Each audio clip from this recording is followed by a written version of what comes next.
Welcome back. You're watching Your World at 10. Economic crises, IPO debacles, high-frequency trading troubles, and technical glitches. The challenges keep mounting for global stock exchanges. Well, today I have with me the man who runs one of the world's best-known exchanges, Lawrence Leibowitz, Chief Operating Officer or CEO of NYSE EURONEXT. Lawrence, thanks very much for joining us here on CNBC-TV18. Let me start asking you a rather broad question in terms of the challenges that exchanges like yours face today, especially given the volatile market conditions and the global economy that we're living through.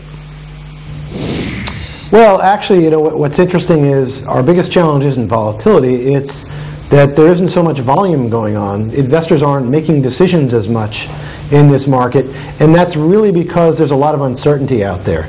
What you find is that when investors see clouds of doubt, whether that's regulatory or they don't know what the tax regime is going to be, they don't know what the government is going to be doing, they're worried about the European debt crisis, they respond by leaving their assets in the most secure place, which in the US, for example, would be money market funds making 30 basis points rather than put them into the stock market.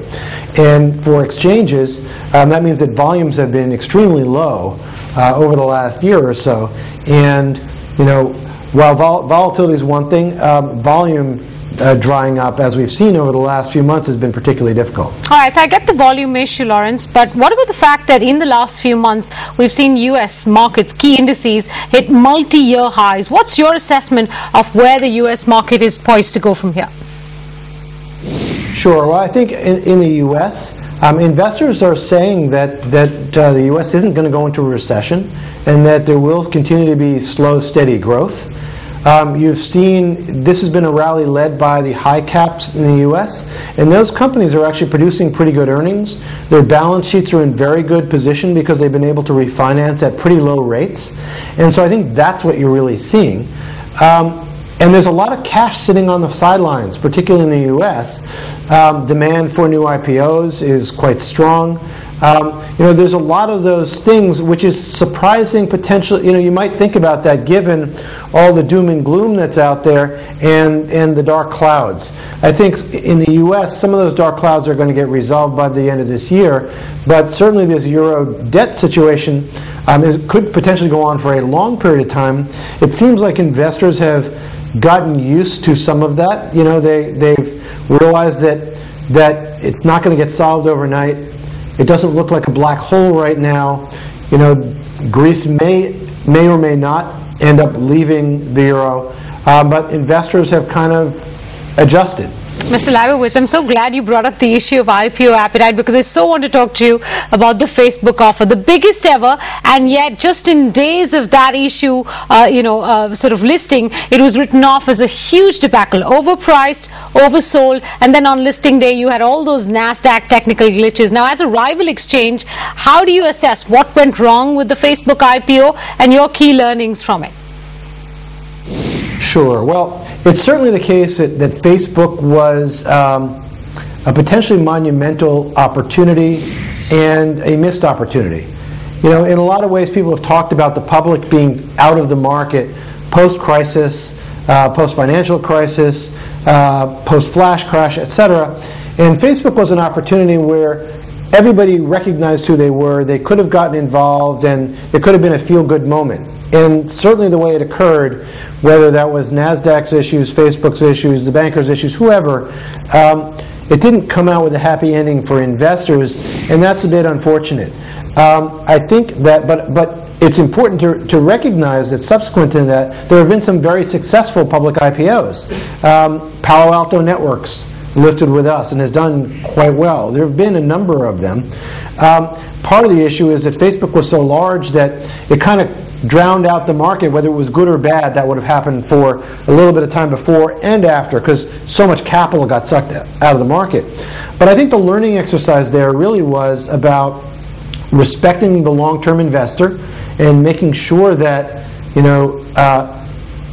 people feel like they're getting a reasonable deal on an IPO. And by the way, there is no guarantee when you buy an IPO that the stock should jump the next day. In fact, there's been question about, in many cases, have stocks jumped too much the first day? Are companies leaving too much on the table? But I do think that it provides an example of providing clear leadership in the wake of a crisis, meaning coming out, stating what went wrong, taking accountability, showing leadership is important. And I think, we certainly in the wake of that did a lot of our own soul searching, even though it wasn't our listing, to say, look, technology problems can happen anywhere. Let's hope it wouldn't have happened with us, and we have certainly handled some very big deals. But how would we have acted differently? How would we do things differently to prevent the snowball effect that happened in Facebook? Look, the decisions on the pricing and the size of the deal, something that I can't really comment on. Those are, first of all, it's always easy to second guess. It's important to point out that the whole social media space is relatively new to the public markets. It's really been only in the last year that space has come out there. So it's not too surprising that sometimes valuations miss. This has been a big one. But on the other hand, LinkedIn, listed with the New York Stock Exchange over a year ago, that was one of the first social media companies out there, and that's done quite well. So, there are some winners, there are some losers. I think we all have an obligation to show leadership in the market, to show transparency, to give people the confidence in the integrity of the markets that they can put their trust with us. All right, I do want to move on to the next issue that I want to talk to you about. In response to my first question regarding challenges facing global exchanges like yours, you didn't bring up the issue of high-frequency trading, computer-based trading, algorithmic trading. Now, you at the NYSE had a big problem with Knight Capital not very long ago, just a few weeks ago. Trading in over 150 stocks was impacted because of technical glitches at the Knight Capital end. Again, what did you learn from it, considering that this is an area, high-frequency trading, algorithmic trading, is an area that's coming under more and more regulatory scrutiny? Sure. Great question. And, to be honest, I didn't leave it out of the answer out of neglect. There's only room for so much in an answer. So what happened in this case, in case everyone isn't familiar, is a broker made a change to software. It had a very bad repercussion in that they flooded the market with erroneous orders that led to them taking a very large position and a very large trading loss, almost putting them out of business. They had to reissue shares, take in new investors essentially to get them out of that. It's raised a lot of questions, and in fact we have done a lot of thinking about it, and in the spirit of what I mentioned before, try to take a leadership position, because again, in times of uncertainty, in times of trouble, you need to show leadership. And so what we've tried to do is, we and the other exchanges have tried to get together, we and our clients have gotten together to say, look, high-speed trading technology is here to stay. It's not going to go away. But the complexity of our market, meaning in the U.S. we have 14 exchanges and 50 dark pools and hundreds of brokers, if not thousands of brokers, creates a lot of dependency on technology for minute-to-minute processing in the market. And speed just exacerbates that problem. That makes incumbent upon us upholding the integrity of that technology, not taking it for granted, taking measures to make sure that that integrity is preserved, even more important. So if you come out of the flash crash, as you remember, the SEC and the exchanges put in circuit breakers that halted the market if stocks reached certain levels to prevent a panic sell-off situation. That was one measure. There are certainly other measures that we need to consider that put responsibility for making sure that technology is good, tested properly, and moved into production environment in a good and wholesome way, but also to protect the market, because technology will have problems no matter what we do. Errors occur and communications problems happen.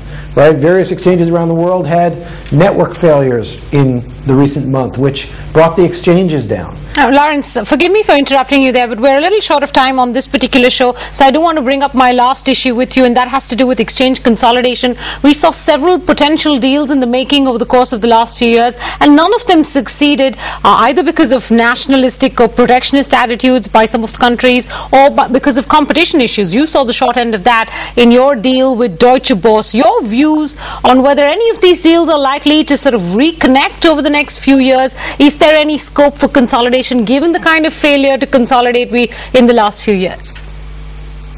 Sure. So, you bring up a very good point. The exchanges are clearly a scale business, right? We all use technology. In a sense, we are technology factories because so much goes on there. And plus, there's so much cross-border implications to what we do. So, they are a natural consolidating industry. But they're also a challenge for a couple of reasons. One is, even though exchanges are often publicly traded entities, they're also viewed as national treasures, right? The New York Stock Exchange stands for something. The Australia Stock Exchange stands for Australia's sovereignty. And, that is an attitude. It comes from a long history of financial markets. It has to do with governments and regulators feeling like they have sovereignty over what happens in their financial markets. So on one hand, you have this business reason to consolidate. And by the way, not all exchange consolidations, certainly in my view, have had good financial justification for those mergers. But you also have this resisting force of nationalism, protectionism, and in our case, it was actually not nationalism, it was antitrust, where their definition of the market was very different than how we view the market and certainly how we compete in the market every day. We ended up on the short end of that. What I would tell you is that nationalism tends to rise after severe economic crises. Right? If you go back to the Great Depression of the 1920s and 30s, if you go back to this crisis, tough times lead to people feeling like they have to protect their own. And you end up with political waves, people electing into offices, different attitudes that mean that deals can't get done at a point in time, that at certain other points in time could be fully acceptable. And so I think the jury is still out on exchange consolidation, meaning some of these deals could get retried at a later date, or certain other combinations that you don't think would go through today might go through 3 to 5 years from now.